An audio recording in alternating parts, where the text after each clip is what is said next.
where the mind is without fear and the head is held high, where knowledge is free.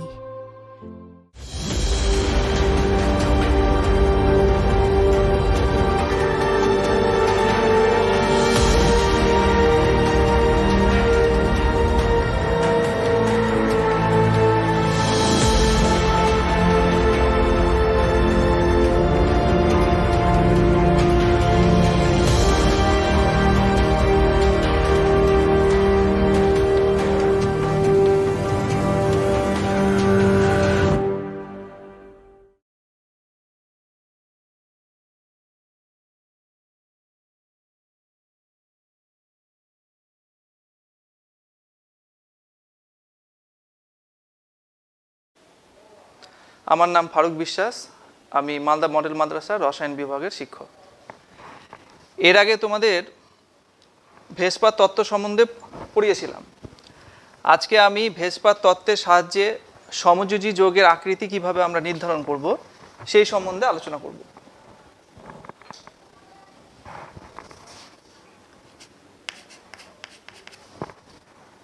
যে সমস্ত যৌগের কেন্দ্রীয় পরমাণুর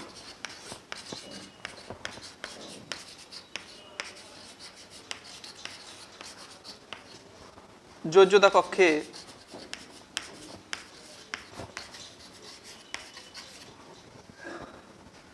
দুই জোড়া ইলেকট্রন রয়েছে,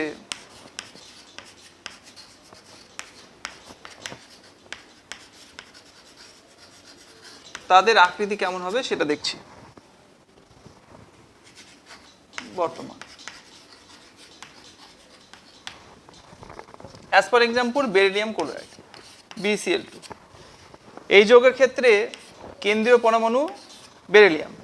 তাহলে বেরিলিয়ামের যোজ্যতা কক্ষে কয় জোড়া ইলেকট্রন রয়েছে সেটা আমরা দেখছি।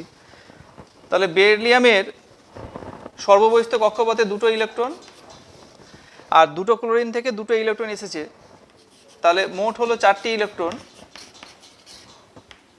অর্থাৎ 2টি ইলেকট্রন জোড়।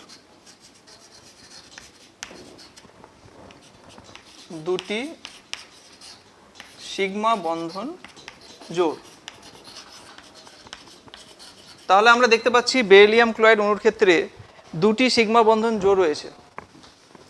এবার 2টি সিগমা বন্ধন জোড় কোন অবস্থানে থাকলে তাদের মধ্যে বিকর্ষণ বলের মানটা সর্বনিম্ন হবে? অবশ্যই বিপরীত পজিশনে থাকলে, অর্থাৎ 180 ডিগ্রি কোণে যদি তারা থাকে। তাহলে বেরিলিয়াম ক্লোরাইডের ছবিটা কেমন হবে? সরলরৈখিক হবে।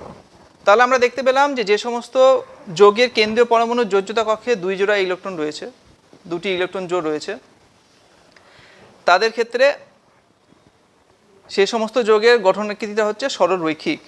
অর্থাৎ 2টি ইলেকট্রন জোড় তারা পরস্পরের বিপরীত দিকে অবস্থান করলে যেহেতু বিকর্ষণ বলের মানটা সবচেয়ে কম হবে, সেই জন্য তাদের গঠনটা সরলরৈখিক হবে। একই রকমভাবে যদি আমরা কার্বন ডাই অক্সাইডের ক্ষেত্রে আলোচনা করি, তাহলে কার্বন ডাই অক্সাইডের যোজ্যতা কক্ষে কটা ইলেকট্রন থাকবে? এখানে কেন্দ্রীয় মৌল কার্বন, কার্বনের সর্ববহিস্থ কক্ষপথে 4টি ইলেকট্রন, আর এখানে দুটো অক্সিজেন থেকে দুটো করে টোটাল 4টা এসেছে, তাহলে হচ্ছে মোট 8টি ইলেকট্রন। এই 8টি ইলেকট্রনের মধ্যে 4 জোড়া ইলেকট্রন হবে, 8টি মানে 4 জোড়া, তাহলে 2টি হবে সিগমা বন্ধন জোড়, সিগমা বন্ধন জোড় প্লাস বাকি 2টি অক্সিজেনের সঙ্গে পাই বন্ধনে অংশগ্রহণ করেছে, তাহলে 2টো পাই বন্ধন জোড়,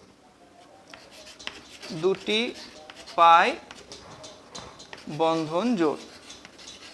একটা কথা তোমাদের মনে রাখতে হবে, এই যে পাই বন্ধন জোড় লিখছি, পাই বন্ধন জোড় অণুর আকৃতি নির্ধারণে কোনো ভূমিকা পালন করে না। তাহলে এখানে শুধু আমাদের ভেবে নিতে হবে যে আকৃতির ক্ষেত্রে 2টো সিগমা বন্ধন জোড়ই অংশগ্রহণ করবে। আমরা জানি 2টি সিগমা বন্ধন জোড় পরস্পরের বিপরীতে থাকলে তাদের মধ্যে আকর্ষণ বলের মানটা সর্বনিম্ন হয়, ফলে কার্বন ডাই অক্সাইডের ছবিটাও হবে সরলরৈখিক। তাহলে কার্বন ডাই অক্সাইড অণুর ছবি হলো সরলরৈখিক। তাহলে প্রথমে যেটা আমরা নিয়েছি, কেন্দ্রীয় পরমাণু যোজ্যতা কক্ষে 2 জোড়া ইলেকট্রন বা 2টি ইলেকট্রন জোড় রয়েছে, এমন দুটো যৌগের আমরা এখানে উদাহরণস্বরূপ আলোচনা করলাম।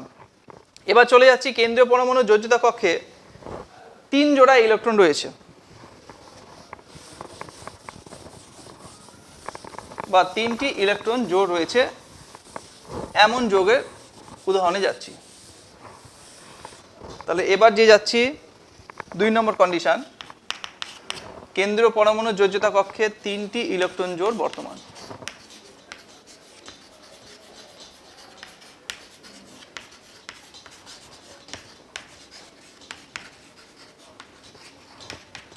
সেরকম একটা আমি অণু নিচ্ছি অ্যামোনিয়া।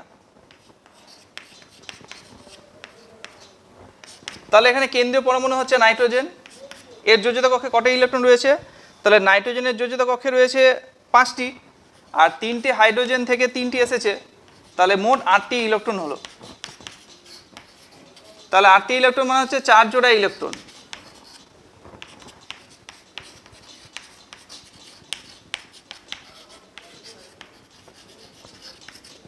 চার জোড়া ইলেকট্রনের মধ্যে 3টা সিগমা বন্ধন জোড় আর একটা নিঃসঙ্গ জোড়, তাহলে 3টি সিগমা বন্ধন জোড়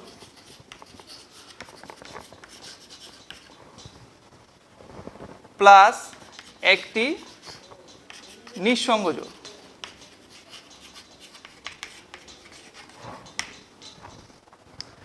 তাহলে আমরা নিচ্ছি কেন্দ্রীয় পরমাণু যোজ্যতা কক্ষে 3টি ইলেকট্রন জোড়, তাহলে এখানে 4টি ইলেকট্রন জোড় এসেছে, তাহলে পার্টিকুলারলি 3টি আসবে এমন একটা অণু আমরা নিচ্ছি, শুধুমাত্র 3টি, ওখানে 4টির মধ্যে একটি নিঃসঙ্গ ছিল, পার্টিকুলারলি 3টি আসবে সেরকম একটা যৌগ নিচ্ছি, বোরন ট্রাইফ্লোরাইড। তাহলে এখানে কেন্দ্রীয় পৌল হচ্ছে বোরন, তার যোজ্যতা কক্ষে রয়েছে 3টি, আর 3টি ফ্লোরিনের জন্য 3টি, মানে 6টি ইলেকট্রন। 6টি ইলেকট্রন 6টি ইলেকট্রন মানে হচ্ছে 3 জোড়া ইলেকট্রন, অর্থাৎ এখানে 3টি সিগমা বন্ধন জোড় রয়েছে।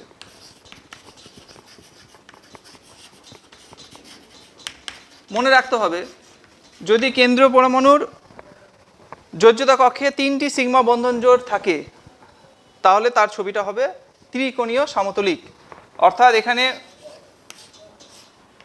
বোরন ট্রাইফ্লোরাইডের ছবিটা হবে BF3 এবং তাদের মধ্যে যে কোণটা হবে সেটা 120 ডিগ্রি হবে। এটাকে যদি আমরা এইভাবে আঁকি তাহলে ত্রিকোণীয় ত্রিভুজাকার ছবিটা হচ্ছে। তাহলে এই ছবিটা হলো ত্রিকোণীয় সমতলীয়। তাহলে আমরা দুটো আলোচনা করলাম টপিকস। প্রথম ক্ষেত্রে দেখেছি, এর আগে যেটা আলোচনা করেছিলাম, কেন্দ্রীয় পরমাণুর যোজ্যতা কক্ষে যদি 2টি ইলেকট্রন জোড় থাকে তাহলে সরলরৈখিক ছবি হচ্ছে, আর কেন্দ্রীয় পরমাণুর যোজ্যতা কক্ষে যদি 3টি ইলেকট্রন জোড় থাকে, মানে 3টি সিগমা বন্ধন জোড় থাকে, তাহলে আমরা দেখতে পাচ্ছি ত্রিকোণীয় সমতলীয় ছবি হচ্ছে। তার উদাহরণস্বরূপ আমরা BF3 নিলাম। এবার যে সিচুয়েশনটা যাব আমরা, সেটা হচ্ছে কেন্দ্রীয় পরমাণুর যোজ্যতা কক্ষে 4টি ইলেকট্রন জোড় বর্তমান। তাহলে 3 নম্বর সিচুয়েশনে চলে যাচ্ছি। কেন্দ্রীয় পরমাণুর যোজ্যতা কক্ষে এবার 4টি ইলেকট্রন জোড় বর্তমান রয়েছে। সেরকম যৌগ আমি প্রথমেই নিয়ে নেব জল। জলের ক্ষেত্রে কেন্দ্রীয় মৌল হচ্ছে অক্সিজেন, তাহলে অক্সিজেনের যোজ্যতা কক্ষে হচ্ছে 6টি ইলেকট্রন, আর এখানে 2টো হাইড্রোজেন থেকে 2টো এসেছে, তাহলে এখানে হলো 8টি ইলেকট্রন টোটাল রয়েছে। 8টি ইলেকট্রন মানে হচ্ছে 4 জোড়া ইলেকট্রন। এই যে 4 জোড়া ইলেকট্রন বলছি আমি, এই 4 জোড়ার মধ্যে 3টা হবে, 2টো হবে সিগমা বন্ধন জোড়, আর 2টো অক্সিজেনের মাথাতে 2টো নিঃসঙ্গ জোড় রয়েছে। তাহলে এখানে হলো 2টি সিগমা বন্ধন জোড় প্লাস 2টি নিঃসঙ্গ জোড়।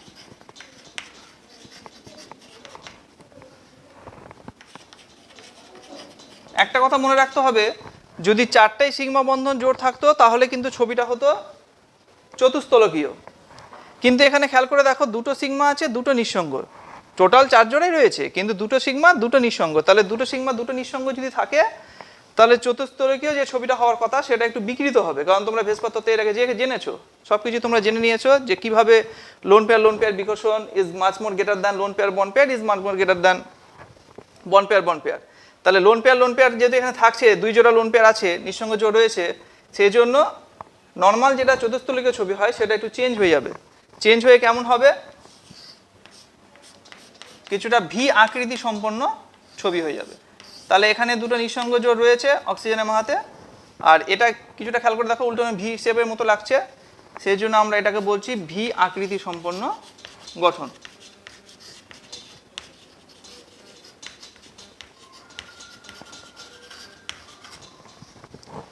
এবার চলে যাচ্ছি কেন্দ্র পরমাণুর যে 4টি জোড় আছে তার মধ্যে এবার এমন একটা উদাহরণ নিব যৌগের যেখানে 4টে সিগমা বন্ধন জোড় থাকবে। তাহলে একটা বাস্তব উদাহরণ হচ্ছে তোমাদের মিথেন। তাহলে এবার মিথেনের ছবিতে চলে যাচ্ছি। তাহলে মিথেনের ছবিটা দেখলে তোমরা বুঝতে পারবে যে কিভাবে 4টা সিগমা বন্ধন হচ্ছে। এখানে কেন্দ্রমূল কার্বন, তার যোজিত কক্ষে কটা ইলেকট্রন হচ্ছে, কার্বনের নিজের হচ্ছে 4টা, আর এখানে 4টা হাইড্রোজেন থেকে 4টা এসেছে, তাহলে হচ্ছে 8টি ইলেকট্রন। 8টি ইলেকট্রন মানেই হচ্ছে 4 জোড়া ইলেকট্রন।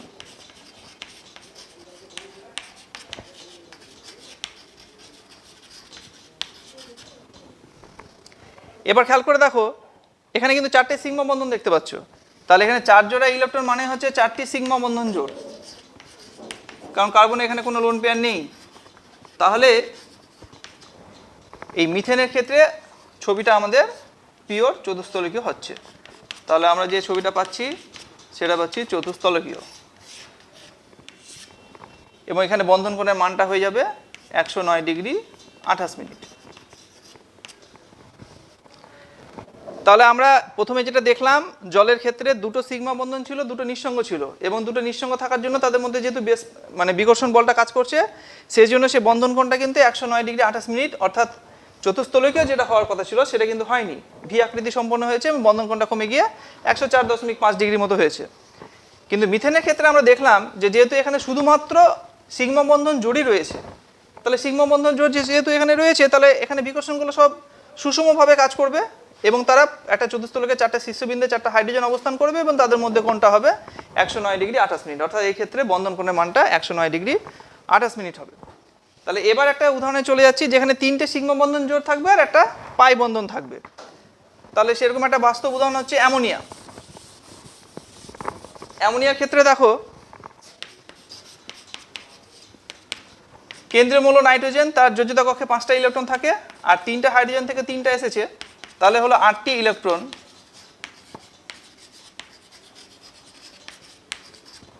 আটটি ইলেকট্রন মানে হচ্ছে 4 জোড়া ইলেকট্রন।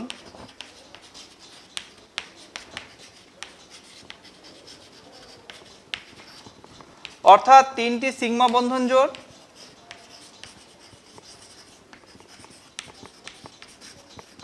প্লাস একটি নিঃসঙ্গ জোড়। তাহলে যদি 4টাই সিগমা বন্ধন জোড় থাকতো তাহলে সুষম চতুস্তলক হতো, কিন্তু এখানে একটা যেহেতু নিঃসঙ্গ জোড় রয়েছে, তাহলে নিঃসঙ্গ জোড়ের সঙ্গে যেহেতু সিগমা বন্ধন জোড়ের বিকর্ষণটা বেশি কাজ করবে, তাই সুষম চতুস্তলক থেকে একটু বিকৃত হয়ে যাবে। দিয়ে ছবিটা কেমন হবে,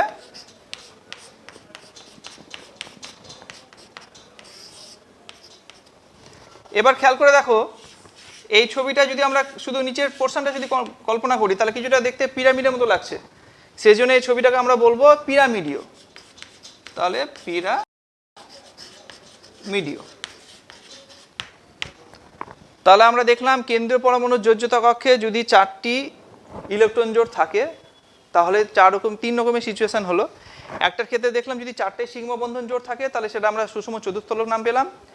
যদি দুটো সিগমা দুটো নিঃসঙ্গ তাহলে ভি আকৃতি সম্পন্ন হলো জলের ক্ষেত্রে যেটা আমরা দেখলাম, আর যদি 3টে সিগমা একটা নিঃসঙ্গ থাকে তাহলে সেটাকে আমরা পিরামিডীয় ছবি বলবো। তাহলে এবার আমরা চলে যাচ্ছি 4 নম্বর সিচুয়েশন, যেখানে কেন্দ্রীয় পরমাণু যোজ্যতা কক্ষে 5 জোড়া বা 5টি ইলেকট্রন জোড় বর্তমান রয়েছে। তাহলে এবার আমরা নেক্সট পোর্শন চলে যাচ্ছি।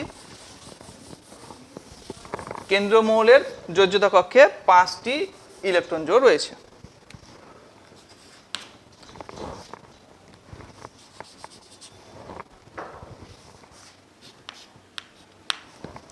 সেরকম একটা উদাহরণ আমরা প্রথমে নিয়ে নিচ্ছি, ফসফরাস পেন্টাক্লোরাইড PCl5।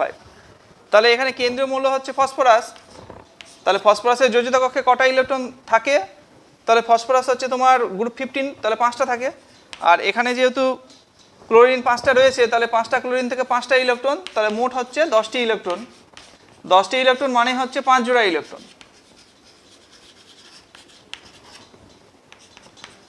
5 জোড়া ইলেকট্রন, এবং এই 5 জোড়া ইলেকট্রনের মধ্যে সবকটাই সিগমা বন্ধন জোড়। 5টি সিগমা বন্ধন জোড়ই হলো। তাহলে এবার ছবিটা তাহলে কেমন হবে, মনে রাখতে হবে যদি 5টি সিগমা বন্ধন জোড় হয় তাহলে ছবিটা হবে ত্রিকোণীয় দ্বিপিরামিডীয়। তাহলে আমাদের ছবিটা এভাবে লিখব,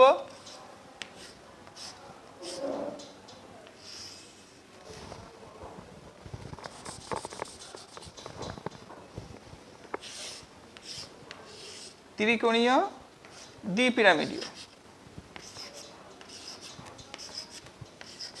তাহলে এটার নাম হচ্ছে ত্রিকোণীয় দ্বিপিরামিডীয়।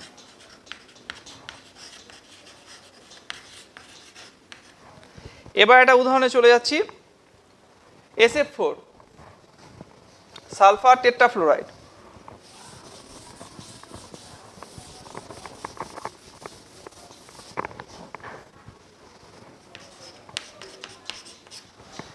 এর ক্ষেত্রে কেন্দ্রীয় মৌল সালফার, তার যোজ্যতা কক্ষে তার নিজস্ব ভ্যালেন্স শেলে কটা ইলেকট্রন থাকছে 6টা, আর 4টা ফ্লোরিন থেকে এসেছে 4টা, তাহলে হলো মোট 10টি ইলেকট্রন। 10টি মানেই হচ্ছে 5 জোড়া ইলেকট্রন। এই 5 জোড়ার মধ্যে 4টা ফ্লোরিনের সঙ্গে 4টা সিগমা বন্ধন জোড় আর একটা সালফারের মাথাতে 1 জোড়া নিঃসঙ্গ জোড়। তাহলে আমরা এটাকে লিখব 4টি সিগমা বন্ধন জোড় প্লাস 1টি নিঃসঙ্গ জোড়।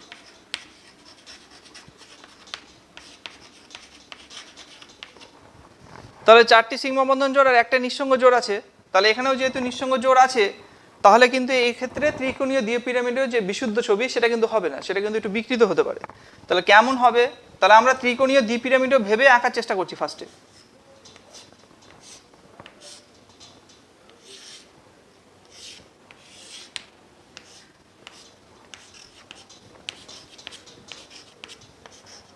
আর এখানে কিন্তু তোমার এই বন্ধনটা কিন্তু না থেকে এখানে একটা লোন পেয়ার থাকবে। তাহলে যদি এখানে একটা লোন পেয়ার থাকে তাহলে খেয়াল করে দেখো, একটু কল্পনা করে দেখো, এই যে বাকি পোর্শনের যে ছবিটা দেখতে পাচ্ছ অর্থাৎ এইটুকুটাই লোন পেয়ারটা বাদ দিয়ে বাকি পোর্শনটা দেখতে অনেকটা চতুস্তলকের মতো লাগছে। এক্স্যাক্টলি চতুস্তলক নয় কিন্তু অনেকটা লাগছে, সেই জন্য এই ছবিটাকে আমরা নাম দেব বিকৃত চতুস্তলকী। বিকৃত চতুস্তলকী। তাহলে এই গেল তোমার কেন্দ্রীয় পরমাণু যোজ্যতা কক্ষে 5টি ইলেকট্রন জোড় বা 5 জোড়া ইলেকট্রন থাকলে যৌগের ছবিগুলো কেমন হবে আমরা দুই ধরনের পেলাম, একটা ত্রিকোণীয় দ্বিপিরামিডীয় আর একটা SF4 এর ক্ষেত্রে পেলাম বিকৃত চতুস্তলকীয়। এবার চলে যাচ্ছি নেক্সট পোর্শন। কেন্দ্রীয় পরমাণু যোজ্যতা কক্ষে 6টি ইলেকট্রন জোড় রয়েছে এমন যৌগের মধ্যে যাচ্ছি।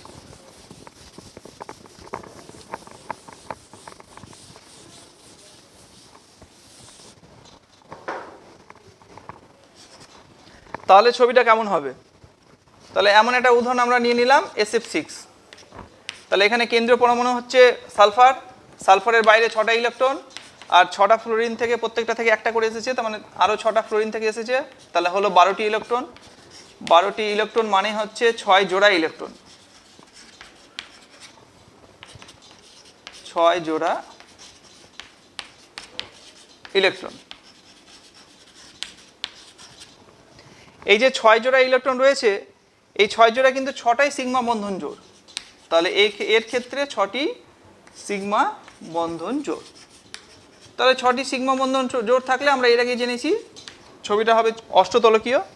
তাহলে ছবিটা তাহলে আমরা এইভাবে আঁকবো।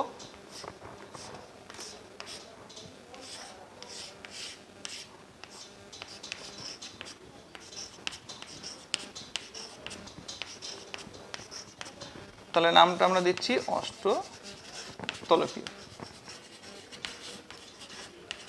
তাহলে আমরা ভেসপার তত্ত্বের সাহায্যে সমযোজী যৌগের আকৃতি নির্ধারণের ক্ষেত্রে আমরা দেখতে পেলাম যে কোনো একটি কেন্দ্রীয় মৌলের কোনো একটা যৌগের যোজ্যতা কক্ষে যতগুলি সিগমা বন্ধন জোড় বা নিঃসঙ্গ জোড় রয়েছে তাদের সংখ্যার উপর নির্ভর করে কিন্তু আকৃতিটা ডিপেন্ড করবে। যদি পিওর শুধুমাত্র সিগমা বন্ধন জোড় থাকে তাহলে সুষম আকৃতি বিশিষ্ট হবে, এবং তার সঙ্গে যদি সিগমা বন্ধনের সঙ্গে নিঃসঙ্গ জোড় থাকে তাহলে আকৃতিটা একটু বিকৃত হবে।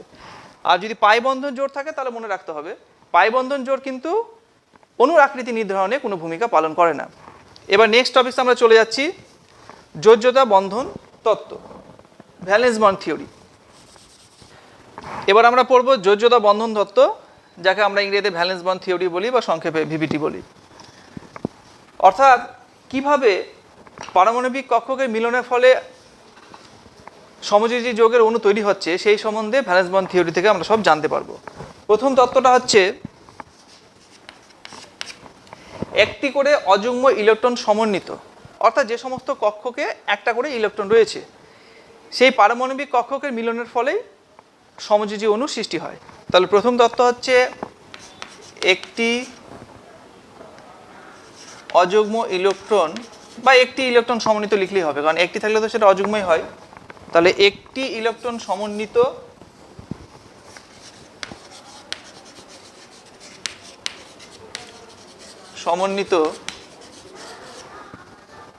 পারমাণবিক কক্ষকের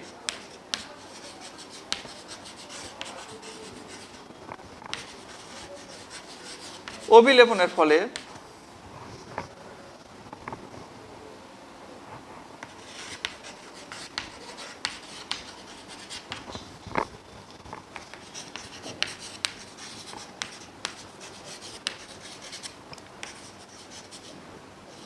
সমযোজী যৌগের অণু গঠিত হয়।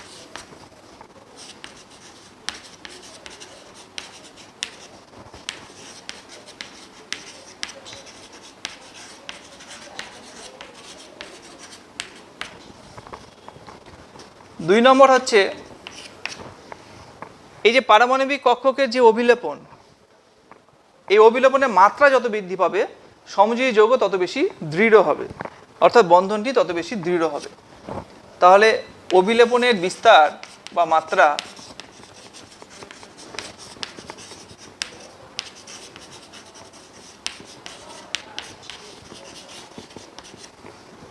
মাত্রা বৃদ্ধি পেলে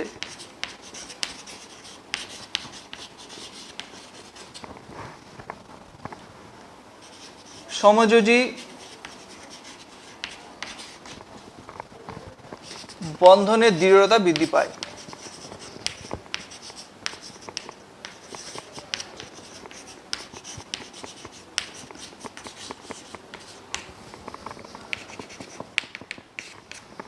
তিন নম্বর হচ্ছে পারমাণবিক কক্ষকের একটা নির্দিষ্ট অভিমুখ রয়েছে, সেই পারমাণবিক কক্ষকের অভিমুখই হবে সমযোজী বন্ধনের অভিমুখ বা দিক।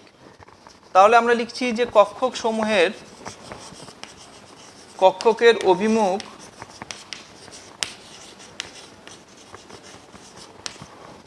হবে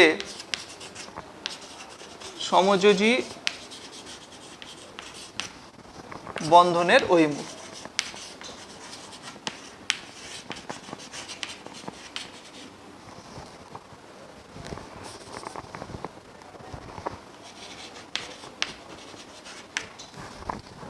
চার নম্বর হচ্ছে কোন একটা মৌলের যোজ্যতা কক্ষে যতগুলি অযুগ্ম ইলেকট্রন থাকবে সেই অযুগ্ম ইলেকট্রনের সংখ্যা দ্বারা তার সমযোজ্যতাটাকে নির্ণয় করতে হয়। তাহলে পরমাণুর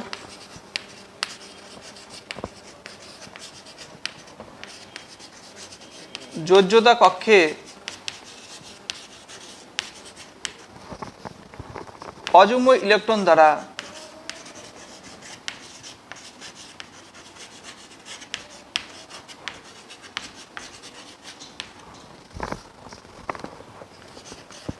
পরমাণুটির সমযোজ্যতা নির্ধারিত হয়।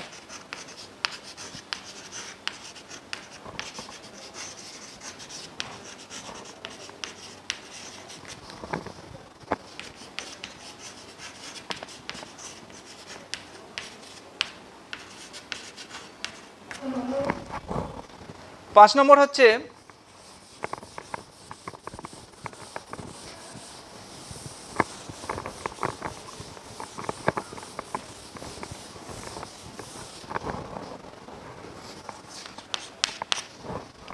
এই পারমাণবিক কক্ষকের মিলনের পূর্বে অর্থাৎ অভিলেপনের পূর্বে প্রত্যেকটি অযুগ্ম ইলেকট্রন নিজ নিজ পরমাণুর পুরো অধিকারে থাকে এবং পারমাণবিক কক্ষক যখন মিলিত হয় বা অভিলেপিত হয় বা অভিলিপ্ত হয় তখন এই যে অযুগ্ম ইলেকট্রনগুলো যারা নিজ নিজ অধিকারে ছিল সেই অধিকারটাও কিন্তু বন্ধন তৈরি হয়ে যাওয়ার পরও কিন্তু নিজ নিজ পরমাণুর ক্ষেত্রে নিজ নিজ যে অযুগ্ম ইলেকট্রন সেটা অনেকটাই বজায় থাকে। তাহলে বন্ধন তৈরি হলেও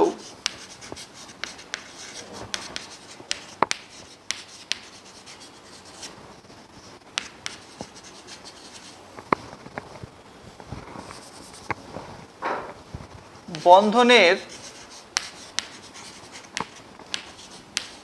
ইলেকট্রনের প্রতি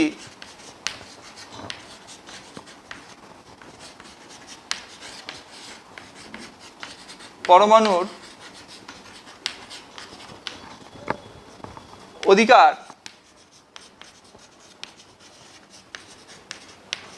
অনেকটা বজায় থাকে।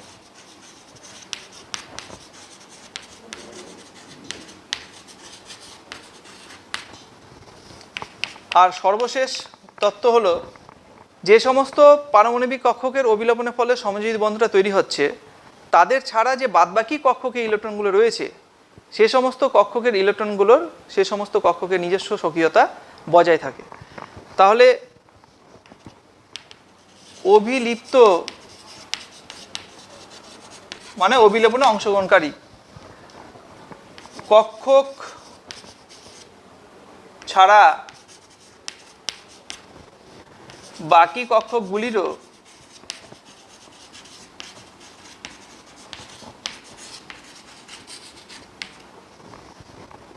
নিজস্বতা বা নিজস্ব স্বকীয়তা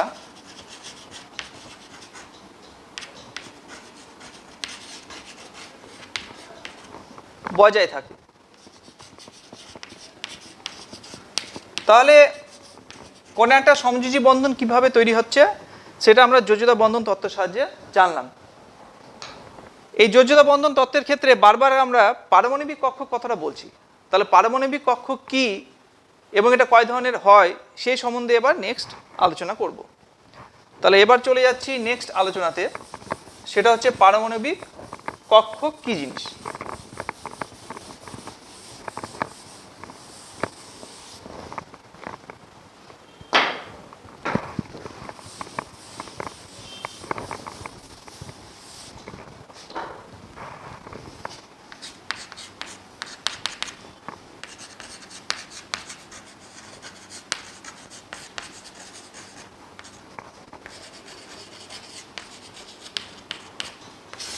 অ্যাটমিক অরবিটালস।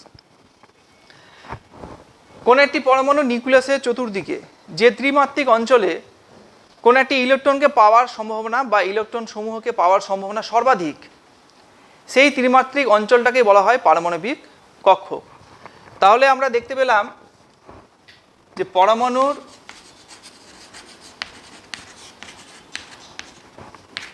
নিউক্লিয়াসের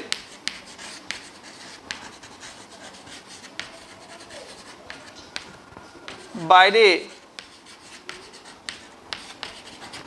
যে ত্রিমাত্রিক অঞ্চলে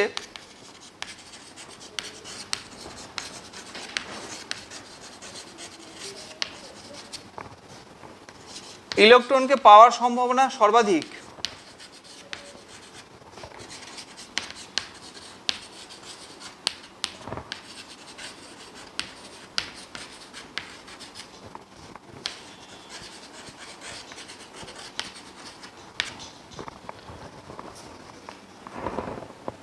তাদের পারমাণবিক কক্ষক বলে।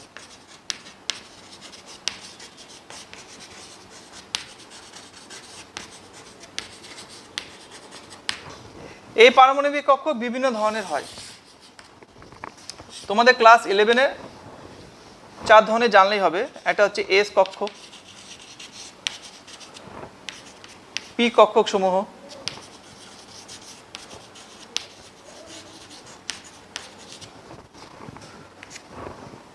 ডি কক্ষক সমূহ,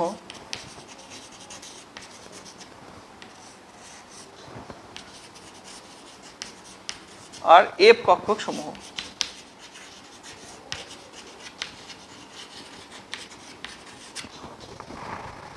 সর্বপ্রথমে আমরা এস কক্ষক সমূহ নিয়ে আলোচনা করছি। তাহলে প্রথমে চলে যাচ্ছি এস কক্ষক। দেখো, পি এর ক্ষেত্রে লিখেছি পি কক্ষক সমূহ, ডি এর ক্ষেত্রে লিখেছি সমূহ, এফ এর ক্ষেত্রে লিখেছি সমূহ, কিন্তু এস এর ক্ষেত্রে লিখেছি কক্ষক। এর কারণটা হচ্ছে এস এর একটাই কক্ষক হয়, অর্থাৎ এস উপশক্তি স্তরের একটি কক্ষক, অর্থাৎ এর কক্ষক এবং উপশক্তি স্তর একই। কেন এর একটি হচ্ছে? কারণ আমরা এস এর ক্ষেত্রে আমরা জানি, উপশক্তি স্তরের ক্ষেত্রে জানি যে এল এর মানটা 0 হয়, তাহলে এম এর মানটাও হবে 0। তাহলে 0 মানে একটি মান, তাহলে এস এর একটি কক্ষক হবে। তাহলে এস কক্ষকের ছবিটা কেমন হবে? এস কতটি স্ফেরিক্যাল থেকে এসেছে, অর্থাৎ গোলাকার বিশিষ্ট এর ছবি হবে।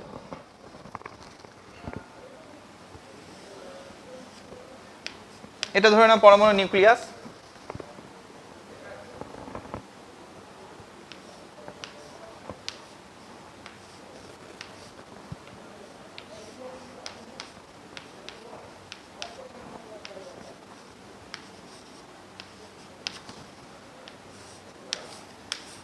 তাহলে এই নিউক্লিয়াসের চারপাশে যে অঞ্চলে ইলেকট্রনকে পাওয়ার সম্ভাবনা সর্বাধিক হচ্ছে এবং তার আকৃতিটা হচ্ছে একটা নির্দিষ্ট পারমাণবিক ব্যাসার্ধের গোলক। তাহলে আমরা দেখতে পাচ্ছি যে এস কথাটি কোথা থেকে এসেছে, এই যে স্ফিয়ার বা গোলক আমরা বলছি এর একটা নির্দিষ্ট ব্যাসার্ধের হয়। তাহলে এস কক্ষক কাকে বলবো? একটি নির্দিষ্ট ব্যাসার্ধের পারমাণবিক কক্ষক যেখানে ইলেকট্রনকে পাওয়ার সম্ভাবনা সর্বাধিক, সেটাই হচ্ছে তোমার এস কক্ষক। এই এস কক্ষক আবার বিভিন্ন হতে পারে, 1s 2s 3s। মনে রাখতে হবে 1s-এর ক্ষেত্রে নিউক্লিয়াসের পরে যে এস কক্ষকটা পাচ্ছিস অর্থাৎ প্রথম মুখ্য শক্তি স্তরে সেটা হচ্ছে 1s। তারপরে যখন একটা একটা করে এগোচ্ছি যথাক্রমে 2s 3s, 4 নম্বরের ক্ষেত্রে 4s আমরা বলবো, এবং তার সাইজটাও আস্তে আস্তে বড় হবে। তাহলে এখানে যেটা পিকচার এঁকেছি সেটা হচ্ছে 1s কক্ষকের ছবি এঁকেছি, এবং এখানে যে স্যাডেড পোর্শন দিয়েছি সেই স্যাডেড পোর্শনে ইলেকট্রনটাকে পাওয়ার সম্ভাবনা সর্বাধিক আছে। এবার তার পাশে আমি 2s এবং 3s এঁকে দেখাচ্ছি।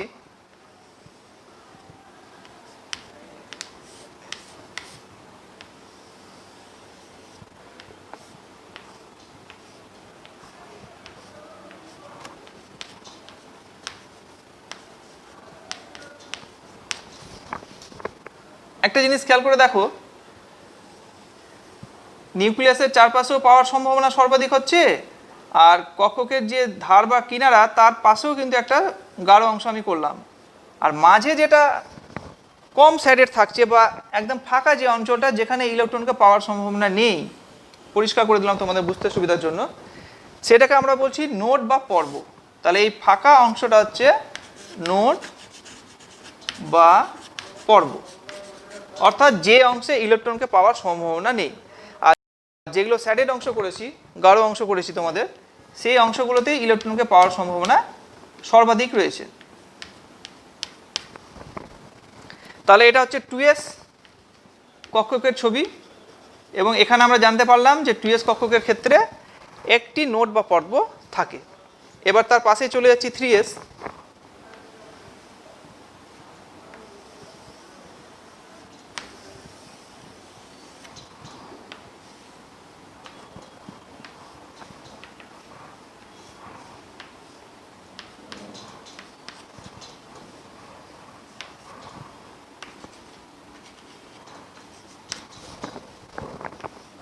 প্লাস মানে নিউক্লিয়াস।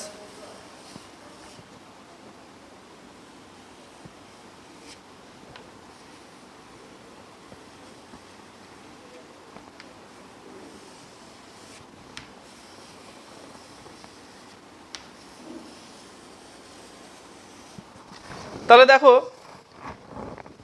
1s থেকে 2s আকারে বড়, 2s থেকে 3s আকারে আরও বড়, অর্থাৎ যত তুমি মুখ্য শক্তি স্তরের পরের এস কক্ষক পাবে তত কিন্তু সেই এস কক্ষকের পিকচারটা বড় হবে এবং তার নোড বা পর্বের মানটাও বৃদ্ধি পাবে। তাহলে 3s এর ক্ষেত্রে আমরা দেখতে পাচ্ছি যে এখানে দুটো নোড রয়েছে, এখানে একটা থাকছে আর এখানে একটা থাকছে, অর্থাৎ এখানে দুটি অংশে ইলেকট্রনেরকে পাওয়ার সম্ভাবনা নেই। তাহলে এর দুটি নোড বা পর্ব। তাহলে এই গেল তোমাদের এস কক্ষকের ছবি। এবার চলে যাচ্ছি পিক কক্ষক সমূহের ছবি।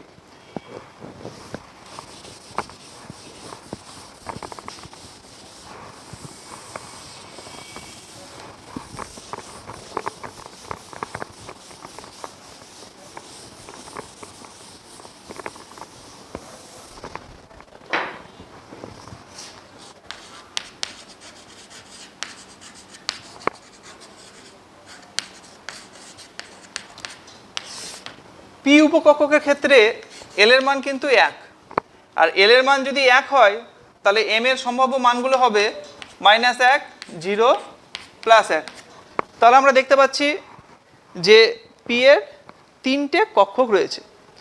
তাহলে পি এর আমরা 3টি কক্ষক পাচ্ছি, একটাকে নাম দিচ্ছি পিএক্স, একটাকে নাম দিচ্ছি পিওয়াই, আর একটাকে নাম দিচ্ছি পিজেড। তাহলে আমরা দেখতে পাচ্ছি পি উপকক্ষকের তিনটি কক্ষক রয়েছে। যেহেতু এর এল এর মান 1 এবং এম এর সম্ভাব্য মানগুলো -1 0 +1, তাহলে এখানে তিনটি এম এর মান পাচ্ছি বলেই তিনটে আমরা কক্ষক পাচ্ছি। এম অর্থাৎ ম্যাগনেটিক কোয়ান্টাম নাম্বার আমরা কথা বলছি। তাহলে যার যত বেশি ম্যাগনেটিক কোয়ান্টাম নাম্বার থাকবে তার ততগুলো কক্ষকের সংখ্যা আসবে। এরপরে যখন আমরা ডি কক্ষক সমূহ বলবো তখন দেখবে তোমরা এম এর মান 5টি এসেছে, অর্থাৎ ডি কক্ষকের মান হবে 5টি। তাহলে পি এর 3টি কক্ষক রয়েছে এবং তাদের নামগুলো হলো পিএক্স, পিওয়াই, পিজেড। এবার পিএক্স, পিওয়াই, পিজেড এর পিকচারটা কেমন হবে সেটা এবার আমি তোমাদেরকে এঁকে দেখাচ্ছি।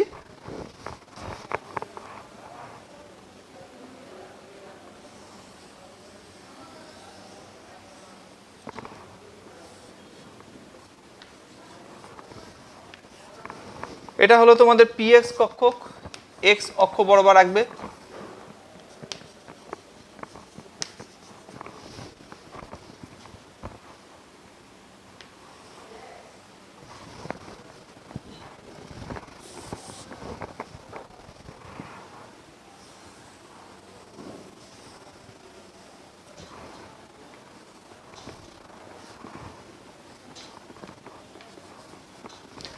এটা হচ্ছে পিওয়াই কক্ষক,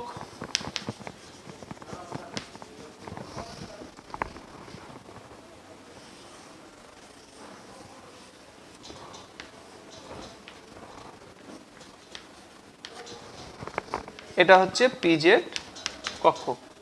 এবার কোনো একটা পি উপকক্ষকে তো তিনটে কক্ষক একসাথে থাকে, তাহলে তিনটে পিকচারকে যদি আমি একসাথে আঁকি তাহলে ঠিক এরকম টাইপের হবে। এটা এক্স, ছোট করে দিলাম ছবিটা, এটা জেড, আর এটা হচ্ছে তোমার ওয়াই। তাহলে এইভাবে তিনটি পিএক্স, পিওয়াই, পিজেড যদি একসাথে তোমরা জোড়া দিয়ে দাও তাহলে ছবিটা এরকম পাবে। তাহলে এই হলো তোমাদের পি কক্ষক সমূহের গঠন বা পিকচার।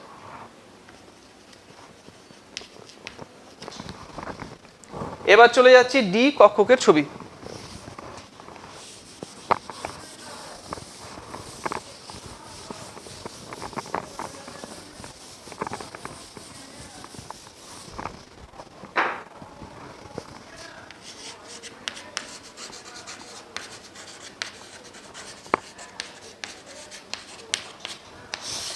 ডি এর ক্ষেত্রে গৌণ কোয়ান্টাম সংখ্যা এল এর মান হচ্ছে 2।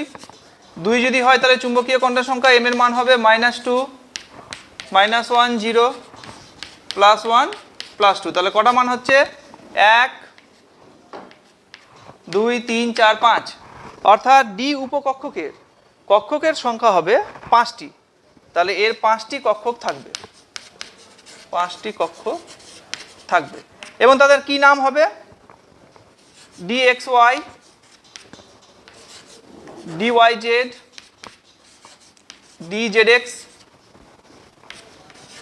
dx² - y², dz²। এই নামগুলো তোমাদের মনে রাখতে হবে এবং এদের গঠন কেমন হবে সেই গঠন এবার আমি তোমাদেরকে এঁকে দেখাচ্ছি। প্রথমে চলে যাচ্ছি dxy। তাহলে মনে রাখতে হবে এখানে যে প্রথম তিনটে রেখেছি dxy, dyz, dzx, এর ক্ষেত্রে লোবগুলো, পারপেন্ডিকুলার লোবগুলো কিন্তু ইন বিটুইন অ্যাক্সিসের মধ্যে থাকবে। অর্থাৎ যখন আমরা dxy এর ছবিটা আঁকবো তখন x এবং y এর মাঝামাঝি পজিশনে থাকবে, যখন yz এর ছবি আঁকবো তখন y এবং z এর মাঝামাঝি পজিশনে থাকবে, এবং যখন zx এর ছবি আঁকবো তখন z এবং x অ্যাক্সিসের মাঝামাঝি পজিশনে থাকবে। তাহলে প্রথমে আমি dxy এর ছবিটা আঁকছি। প্রথমে তোমরা অ্যাক্সিসটাও এঁকে নিতে পারো, এটা x অ্যাক্সিস আর এইভাবে তোমরা y অ্যাক্সিসটাকে আঁকলে। তাহলে এখানে নাম দিয়ে দাও, এটা x, এটা y। তাহলে আমরা ইন বিটুইন বললাম, তাহলে x এবং y এর মাঝামাঝি পজিশনে কিন্তু আমরা dxyটাকে আঁকবো। তাহলে কিভাবে আঁকবো খেয়াল করে দেখো, x এবং y এর মাঝামাঝি পজিশনে যদি আঁকি তাহলে এখানে একটা দিলাম, এটা হচ্ছে তোমার x ড্যাশ, এটা y ড্যাশ, নিচেরটাও দিয়ে দিবে, তাহলে দেখতে বা বুঝতে সুবিধা হবে। একই রকমভাবে এই x এবং এই yটাকে যদি আমরা ধরি, x ড্যাশ এবং yটাকে যদি ধরি তাহলে এর মাঝামাঝি কিন্তু এখানেও একটা পজিশন আসছে, ঠিক তার বিপরীত ক্রমেও আসছে। তাহলে এই গেল তোমাদের dxy অরবিটালের ছবি। তাহলে এটা হচ্ছে তোমাদের dxy কক্ষকের ছবি। এবার চলে যাচ্ছি dyz। তাহলে এবার তুমি y এবং z অ্যাক্সিসটাকে মনে মনে এঁকে নাও। তাহলে এই হলো তোমার y, এই বরাবর জেডটাকে আঁকলাম।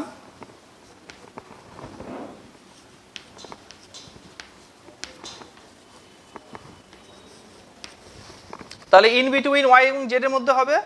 তাহলে ইন বিটুইন যদি আমরা করতে চাই তাহলে এখানে একটা দিলাম লোব, তার পেছন দিকে আরেকটা এখানে। একই রকমভাবে তুমি যদি এই ওয়াই ড্যাশ এবং জেডটাকে কল্পনা করো তাহলে তার মাঝামাঝি পজিশন কিন্তু এইসব জায়গাতে আসছে, তাহলে এই সব জায়গাতে একটা লোব দিবে। একই রকমভাবে পেছন দিকেও মাঝামাঝি পজিশনে নেবে, তাহলে এখানে একটা লোব দিবে। তাহলে এই পিকচারটা হলো ডি ওয়াই জেড এর ছবি। তাহলে ডি ওয়াই জেড কক্ষকের ছবি। এবার চলেছি ডি জেড এক্স। তাহলে এবার আমি জেড অ্যাক্সিস এবং এক্স অ্যাক্সিসটাকে নিচ্ছি।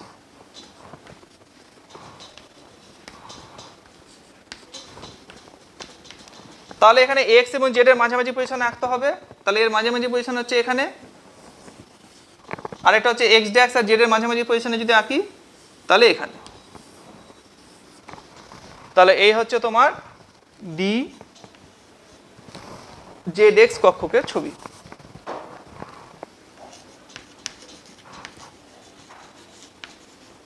আর দুটো বাকি থাকলো, একটা হচ্ছে D x square minus y square, একটা ডি জেড স্কোয়ার। আমি নিচে ছোট করে এঁকে দিচ্ছি। এবার মনে রাখতে হবে প্রথম তিনটের ক্ষেত্রে কিন্তু ইন বিটুইন অ্যাক্সিস বলেছিলাম, আর লাস্টের গুলো কিন্তু অ্যাক্সিসের উপরেই তোমাকে আঁকতে হবে। তাহলে যখন আমি d x square minus y square কক্ষকের ছবি আঁকবো তাহলে ওটা এক্স অ্যাক্সিসের উপরে একটা লোব দিবে, একটা ওয়াই অ্যাক্সিসের উপরে দিয়ে দিবে, তাহলে হয়ে যাবে। তাহলে একই রকমভাবে আমি এটাকে এক্স অক্ষ ধরলাম, এটাকে ওয়াই অক্ষ।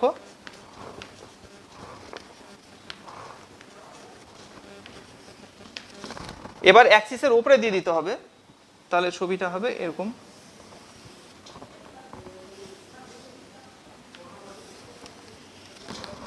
তাহলে এটা হলো তোমাদের d x square minus y square কক্ষকের পিকচার, আর লাস্টে থাকলো ডি জেড স্কোয়ার। তাহলে এটাকে আমি জেড ধরে নিয়েছি। তাহলে এটা পুরোপুরি জেড অ্যাক্সিসের উপরে হবে, আরেকটা লোব এক্স আর ওয়াই এর বরাবর সমতলীয় থাকে। তাহলে এই হলো তোমার ডি জেড স্কোয়ার কক্ষকের ছবি। এবার তুমি বাদবাকি এখানে দুটো করে অ্যাক্সিস তোমাদের বোঝানোর জন্য দিলাম। তোমরা যদি মনে করো তিনটেই অ্যাক্সিস দিবে তাহলে জেডটাকে এঁকে দিবে, যেখানে এক্স ছুটে গেছে এক্সটাকে এঁকে দিবে এবং ওটাকে ডটেড লাইনে রাখবে, তাহলে তোমাদের বুঝতে এবং বোঝাতে দুটোই সুবিধা হবে। তাহলে এই গেল তোমাদের ডি কক্ষক সমূহের ছবি। তাহলে আমরা এখন যেটা আলোচনা করছিলাম পারমাণবিক কক্ষক কী জিনিস জানলাম, কয় প্রকার কী কী সব কিছু জেনে নিয়েছি, এবং এস পি ডি এদের যে বিভিন্ন কক্ষক সমূহ হয় তাদের ত্রিমাত্রিক ছবিটা কেমন হবে সেই সম্বন্ধে আমরা আলোচনা করলাম।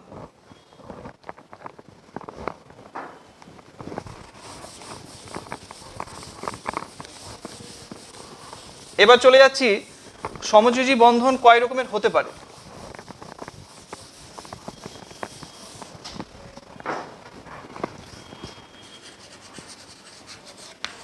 সমযোজী বন্ধনের প্রকারভেদ।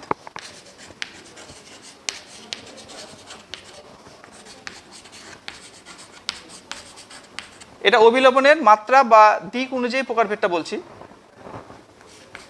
এর আগে যেটা আলোচনা করেছিলাম সেটা এক বন্ধন, দ্বিবন্ধন, ত্রিবন্ধন আলোচনা করেছিলাম। আজকে যেটা আলোচনা করব সেটা হচ্ছে পারমাণবিক কক্ষক যে অভিলেপিত হয় সেই অভিলেপটা কোন ডাইরেকশনে হচ্ছে তার উপর নির্ভর করে সমযোজী বন্ধনকে আমরা দুই ভাগে ভাগ করব। একটা হচ্ছে সিগমা বন্ধন,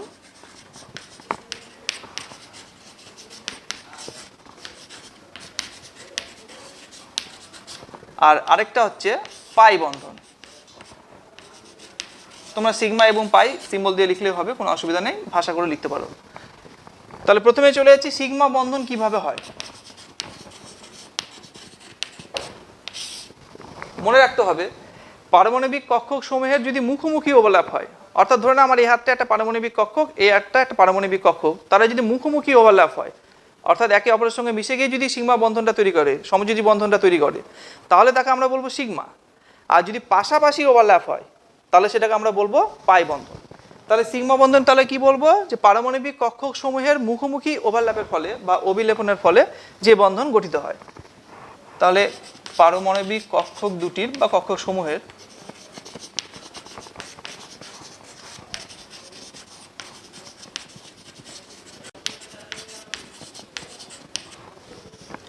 মুখোমুখি ওভারল্যাপের ফলে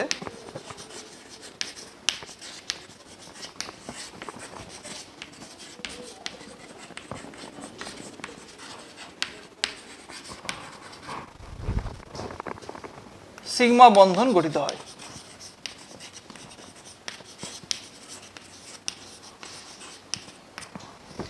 এই যে সিগমা বন্ধন বলছি, সেটা আবার বিশুদ্ধ পারমাণবিক কক্ষকের মুখোমুখি ওভারল্যাপের ফলে হতে পারে, বিশুদ্ধ সঙ্গে সংকর কক্ষকের ওভারল্যাপের ফলেও হতে পারে, আবার দুটি সংকর কক্ষকের মধ্যে মুখোমুখি ওভারল্যাপের ফলেও হতে পারে।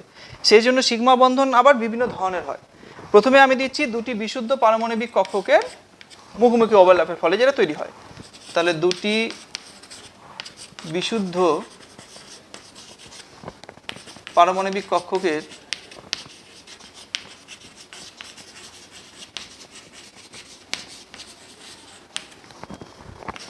মুখোমুখি ওভারল্যাপের ফলে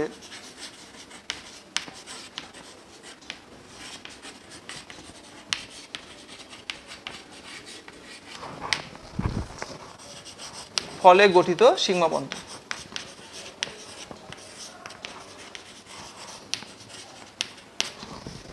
তাহলে এমন একটা উদাহরণ নেব যেখানে দুটোই বিশুদ্ধ পারমাণবিক কক্ষক হবে। ধরে নাও H2 অণু। তাহলে এর ক্ষেত্রে কি হচ্ছে, একটা হাইড্রোজেনের অনেস,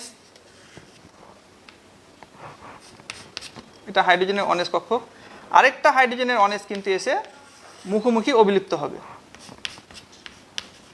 দিয়ে তৈরি করবে H2 অণু। তাহলে এখানে একটা হাইড্রোজেনের অনেস আর আরেকটা হাইড্রোজেনের অনেস এসে এখানে অভিলিপ্ত হয়েছে। এবার এখানে যে স্যাডেড পোর্শনটা দিচ্ছি সেখানে ইলেকট্রন দুটো গিয়ে অবস্থান করবে, অর্থাৎ এটা হচ্ছে অবিলোপনের জায়গাটা, এখানে এই পজিশনে গিয়ে অবিলোপন হচ্ছে। তাহলে এই হলো তোমার H2 অণুর ছবি। তাহলে কিভাবে দুটো হাইড্রোজেন পরমাণু পরস্পর সিগমা বন্ধনের মাধ্যমে হাইড্রোজেন অণু তৈরি করলো সেটা একটা দেখলাম। একই রকমভাবে আমরা ক্লোরিন অণুও বলতে পারি, Cl2। এর ক্ষেত্রে কি হবে, দুটো ক্লোরিনের দুটো p অরবিটাল মুখোমুখি ওভারল্যাপ করবে। তাহলে ধরে নাও এটা একটা ক্লোরিনের p প্লাস আরেকটা ক্লোরিনের p। তাহলে এদের মধ্যে যদি মুখোমুখি ওভারল্যাপ হয় তাহলে পিকচারটা কেমন হবে?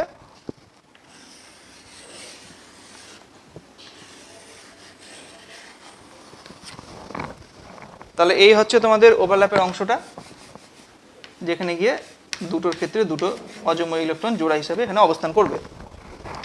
তাহলে এটা গেল তোমাদের হাইড্রোজেন ক্লোরিন, এই দুটো যে উদাহরণ দিলাম সেখানে আমরা দেখতে পেলাম দুটো বিশুদ্ধ পারমাণবিক কক্ষক কিভাবে মুখোমুখি ওভারল্যাপের ফলে সিগমা বন্ধন তৈরি করছে।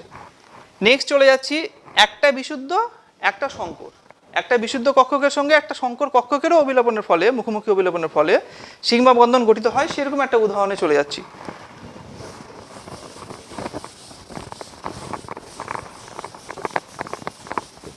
সেরকম একটা উদাহরণ হচ্ছে মিথেন।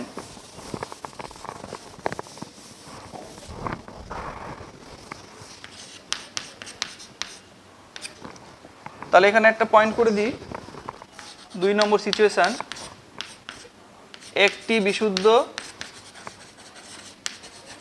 প্লাস একটি সংকর কক্ষক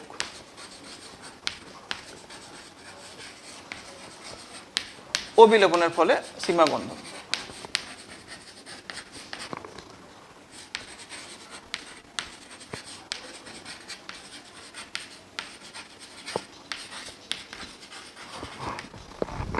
একটা উদাহরণ নিলাম মিথেন CH4। এখানে কার্বনটা কিন্তু sp3 সংকরায়িত আছে, অর্থাৎ কার্বনের যে কক্ষকগুলো সেটা কিন্তু আর বিশুদ্ধ পারমাণবিক কক্ষক নেই, sp3 সংকর কক্ষক হিসেবে আছে। এরপরের আলোচনাতেই তোমাদের সংকরায়ন পড়াবো, তখন আরো ক্লিয়ার হবে কনসেপ্টটা।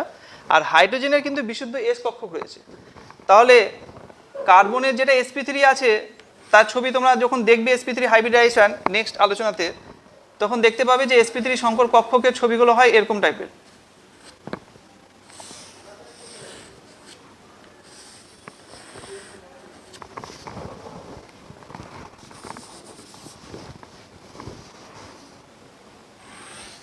এবং এখানে যে সেন্টার যেখানে সবকটা এসে মিলিত হচ্ছে সেখানে কিন্তু কেন্দ্রীয় মৌলটা, অর্থাৎ যার সংকরায়ন হয়েছে সে রয়েছে। আমাদের প্রদত্ত উদাহরণের ক্ষেত্রে এখানে কার্বন রয়েছে। আমি একটু আলাদা কালি দিয়ে এখানে সিটা লিখলাম যাতে তোমাদের বুঝতে সুবিধা হয়। তাহলে এখানে কার্বনের যে 4টি কক্ষক তোমরা দেখতে পাচ্ছ এগুলো কিন্তু কার্বনের বিশুদ্ধ পারমাণবিক কক্ষক নয়, এগুলো হলো sp3 সংকর কক্ষক। তাহলে এই যে 4টা sp3 সংকর কক্ষক রয়েছে মিথেনের ক্ষেত্রে 4টা হাইড্রোজেন গিয়ে তাহলে তাদের মুখোমুখি ওভারল্যাপ হবে, তাহলে একটা হাইড্রোজেনের অনেস কার্বনের sp3 এর সঙ্গে এখানে ওভারল্যাপ হলো, আরেকটা হাইড্রোজেনের অনেস এখানে মুখোমুখি ওভারল্যাপ হলো, এগুলো সব হাইড্রোজেন পরমাণু। আরেকটা হাইড্রোজেনের এখানে অনেস গিয়ে মুখোমুখি ওভারল্যাপ হলো, আর এগুলো হচ্ছে তোমার sp3, প্রত্যেকটা লোভ হচ্ছে sp3। এখানে একটা হাইড্রোজেন আসলো। তাহলে এখানে যে বন্ধনটা তোমরা দেখতে পাচ্ছ সেই বন্ধনটা হচ্ছে সিগমা বন্ধন, কিন্তু এখানে দুটি পরমাণুর মধ্যে একটি বিশুদ্ধ সংকর কক্ষক ব্যবহার করছে, এখানে হাইড্রোজেন বিশুদ্ধ কক্ষক ব্যবহার করছে, আর আরেকটি কেন্দ্রীয় মৌল সে কিন্তু সংকর কক্ষক ব্যবহার করছে। তাহলে সংকর কক্ষক এবং বিশুদ্ধ কক্ষকের মিলনের ফলে কিভাবে সিগমা বন্ধন তৈরি হয় তার একটা উৎকৃষ্ট উদাহরণ আমরা মিথেনে দেখতে পেলাম। তাহলে এখানে এগুলো হলো তোমাদের অবিলোপনের স্থান, যেখানে সিগমা বন্ধনের যে একজোড়া ইলেকট্রন সেগুলো এখানে অবস্থান করবে, সেগুলো আমি স্যাট দিয়ে লিখেছি।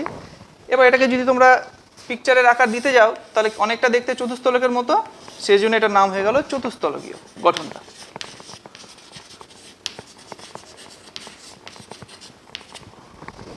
এবার 3 নম্বর কেস চলে যাচ্ছি, দুটোই সংকর কক্ষকের মুখোমুখি অবিলোপনের ফলে কিভাবে সিগমা বন্ধন গঠিত হয়। তাহলে এবার নেক্সট সিচুয়েশনে চলে যাচ্ছি, দুটি সংকর কক্ষকের অবিলোপনের ফলে গঠিত সিগমা বন্ধন।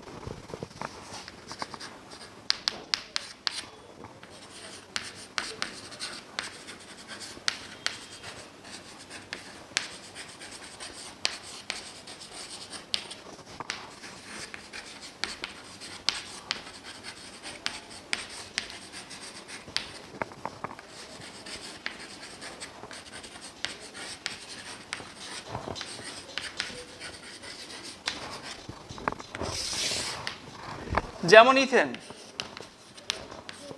C2H6, তাহলে এখানে দুটো কার্বনেরই কিন্তু সংকরণ হয়েছে এবং sp3 সংকরণ হয়েছে, অর্থাৎ এখানে কার্বনের যে পরমাণুগুলো এই কক্ষগুলো রয়েছে সেগুলো কিন্তু সংকর কক্ষ হিসেবে রয়েছে। তাহলে দুটো কার্বনের মধ্যে যদি বন্ধনটা দেখায় তাহলে কিন্তু দুটো সংকর কক্ষকে মুখোমুখি ওভারল্যাপ দেখানো যাবে। আর হাইড্রোজেনের ক্ষেত্রে দেখানো যাবে না, কারণ হাইড্রোজেনের ক্ষেত্রে এখানে বিশুদ্ধ পারমাণবিক অনেস কক্ষক আছে, তার সঙ্গে কার্বনের সংকর কক্ষকের অবিলোপন ঘটেছে।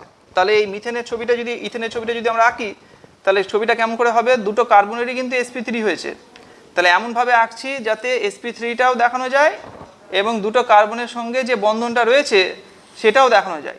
তাহলে খেয়াল করে দেখো, sp3 আঁকতে গেলে চতুস্তলকের মতো করে আঁকতে হবে, তো একটা লোক তো আমি এখানে নিয়ে নিলাম, তাহলে বাকি তিনটে কিন্তু এই পজিশনে রেখে দাও, তাহলে কিন্তু তোমার sp3 পিকচারটা হয়ে যাবে। যে দেখো চতুস্তলক পাওয়া যাচ্ছে, তাহলে একই রকম ভাবে এই কার্বনের ক্ষেত্রেও তাই করব।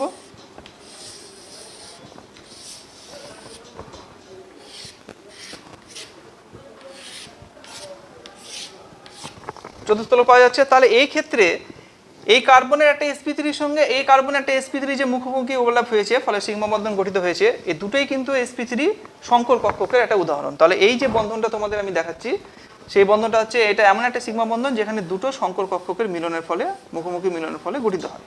আর বাদ বাকি যে 6টা হাইড্রোজেন দেখছো তোমরা ওই 6টা প্রান্তে রেখে দিবে, এটা একটা হাইড্রোজেন, এটা একটা হাইড্রোজেন, এটা একটা হাইড্রোজেন। যেহেতু আমি এটা আলোচনা করছি না সেই জন্য এটাকে আর দেখালাম না, 6টা হাইড্রোজেন তুমি রেখে দিবে। তাহলে আমরা দেখতে পেলাম সিগমা বন্ধন 3 ধরনের হতে পারে। একটা হতে পারে দুটো পারমাণবিক বিশুদ্ধ কক্ষকের মিলনের ফলে, একটা হতে পারে একটা বিশুদ্ধ কক্ষক একটা সংকর কক্ষক, এবং আরেকটা 3 নম্বর সিচুয়েশনের ক্ষেত্রে যেটা বললাম এখন যেটা আলোচনা করলাম তার ক্ষেত্রে আমরা জানতে পারলাম যে দুটি সংকর কক্ষকের অবিলোপনের ফলেও কিন্তু সিগমা বন্ধন তৈরি হতে পারে। এবার চলে যাচ্ছি নেক্সট টপিক, পাই বন্ধন কিভাবে তৈরি হচ্ছে।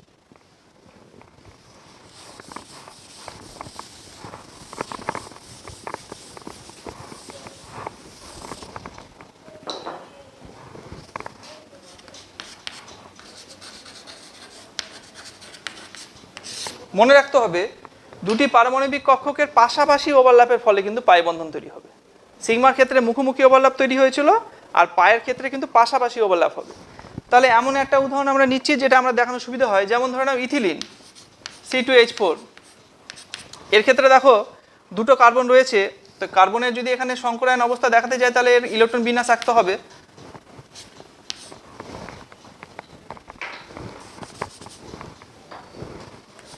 1s2 আর বাদ বাকিগুলো ঘরে আমি দিয়ে দিলাম।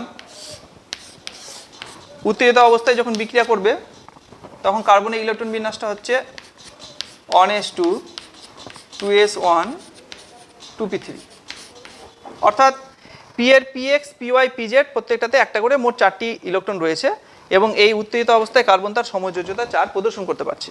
তাহলে দুটো কার্বনের এখানে মিলন হবে এবং আমরা পাই বন্ধন দেখাতে চাইছি। তো পাই বন্ধন এমন একটা বন্ধন হবে যেখানে দুটো কেন্দ্রীয় পরমাণুর পারমাণবিক কক্ষকের পাশাপাশি ওভারল্যাপটা আমরা দেখাতে পারি। তাহলে এর ক্ষেত্রে যদি আমি sp2 হাইব্রিডাইজেশন হয় প্রত্যেকটা কার্বনের, তাহলে একটা করে দেখো পিজেডে যে ইলেকট্রনটা রয়েছে সেটা কিন্তু বিশুদ্ধ ফাঁকা অবস্থায় থেকে যাচ্ছে। তাহলে এই ছবিটা যদি আমরা এখানে আঁকি, তাহলে কার্বন হচ্ছে sp2, আরেকটা কার্বনের ক্ষেত্রে sp2 হবে এবং এই যে sp2 যে এর 3টে sp2 কক্ষক আর এর 3টে sp2 কক্ষক এরা পরস্পরের মধ্যে নিজেদের মধ্যে সিগমা বন্ধন এবং দুটো করে হাইড্রোজেনের সঙ্গে দুটো সিগমা বন্ধন গঠন করেছে। আমরা যদি পাই বন্ধন দেখাতে চাইছি, সেই জন্য পাই বন্ধনটা বোঝানোর জন্য যেটা বিশুদ্ধ পারমাণবিক কক্ষক অর্থাৎ পিজেডে একটা ইলেকট্রন থেকে গেছে সেটাকে আমি একটা অন্য কালিতে দেখাচ্ছি, তাহলে তোমরা বুঝতে সুবিধা হবে যে এটা কিন্তু বিশুদ্ধ আছে, এটা কিন্তু সংকর নয়। এই কার্বনের তাই একই রকমভাবে বিশুদ্ধ পিজেড রয়েছে। তাহলে এটা হলো পিজেড, এখানে একটা করে ইলেকট্রন রয়েছে। তাহলে এই যে দুটো পিজেডে একটা করে ইলেকট্রন রয়েছে তারা কিন্তু এবার পাশাপাশি ওভারল্যাপ করতে পারে। তোমাদের এখন একটা ছবি দেখে হয়তো মাথার মধ্যে আসছে যে এরা ওভারল্যাপ করবে কিভাবে, অনেকটা ডিস্টেন্সে তো অবস্থান করেছে, কিন্তু আমরা জানি যে পরমাণুগুলো তো পারমাণবিক আকারের, খুবই তো ছোট, ওই জন্য বোর্ডে তোমাদের বড় করে দেখাচ্ছি, আদৌ এত বড় নেই।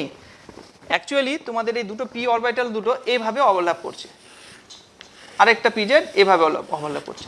তাহলে ওভারল্যাপের স্থানটা কোথায় হচ্ছে, এই পজিশনটা হচ্ছে। তাহলে ছবিতে যখন আমরা দেখাচ্ছি একটু দূরে করে দেখাচ্ছি, যাতে দূরে না করলে তোমাদের বাদবাকি বন্ধনগুলো বুঝতে অসুবিধা হবে বলে, কিন্তু ওভারল্যাপটা অ্যাকচুয়ালি এইভাবে হচ্ছে। তাহলে এই দুটো পিজেডের মধ্যে ওভারল্যাপ হচ্ছে, এই দুটো পিজেডের লোবের মধ্যে ওভারল্যাপ হয়ে গিয়ে পাশাপাশি মিশে যাচ্ছে। তাহলে এটা হচ্ছে ওভারল্যাপের ক্ষেত্র বা স্থান। এই ধরনের যখন পাশাপাশি ওভারল্যাপ হয় সেই বন্ধনটাকে আমরা বলছি পাই বন্ধন। তাহলে এটাই হলো তোমাদের পাই বন্ডের পিকচার। আর বাদবাকি যে sp2 গুলো রয়েছে সেখানে sp2 সঙ্গে হাইড্রোজেনের সিগমা বন্ধন আছে। এই গোলগুলো তোমার হাইড্রোজেনের অনেস, প্রত্যেকটাতে একটা করে ইলেকট্রন রয়েছে। তাহলে এই গেল তোমাদের সমযোজী বন্ধন। আমরা দেখলাম যে অবিলোপনের মাত্রা অনুসারে 3 ভাগে ভাগ করেছি, সেই ভাগগুলো আমাদের ডিটেলসে এখানে আলোচনা হলো। আজকে আমরা আলোচনা করলাম প্রথম থেকে যা যা আলোচনা করলাম আরেকবার রিক্যাপ করে দিচ্ছি। প্রথমে ভেসপার তত্ত্বের সাহায্যে সমযোজী যৌগের অণুর কিভাবে আকৃতি নির্ধারণ করব সেটা সম্বন্ধে জানলাম। তারপরে আমরা জানলাম ভ্যালেন্স বন্ড তত্ত্ব, তারপরে জানলাম পারমাণবিক কক্ষক, পারমাণবিক কক্ষকের গঠনচিত্র জানলাম এবং সবার শেষে লাস্টে যেটা আলোচনা করলাম সেটা হচ্ছে সমযোজী বন্ধন 2 রকমের, সিগমা এবং পাই। আবার সিগমা 3 ধরনের আমরা পেয়েছি, দুটো বিশুদ্ধ পারমাণবিক কক্ষকের মুখোমুখি ওভারল্যাপের ফলেও সিগমা তৈরি হয়, একটা পারমাণবিক বিশুদ্ধর সঙ্গে একটা সংকরের মুখোমুখি ওভারল্যাপের ফলেও সিগমা তৈরি হয়, আর দুটো সংকর কক্ষকের মুখোমুখি ওভারল্যাপের ফলেও সিগমা তৈরি হয়। তাহলে এই কটা আলোচনা আজকে আমাদের এখানে হলো। এর পরের দিন তোমাদের সবচেয়ে গুরুত্বপূর্ণ একটা পোর্শন সংকরায়ন আলোচনা করব এবং যা আলোচনা করলাম সেটা তোমরা এরপর দিন দেখে আসবে। আজকের আলোচনা এখানেই শেষ করছি।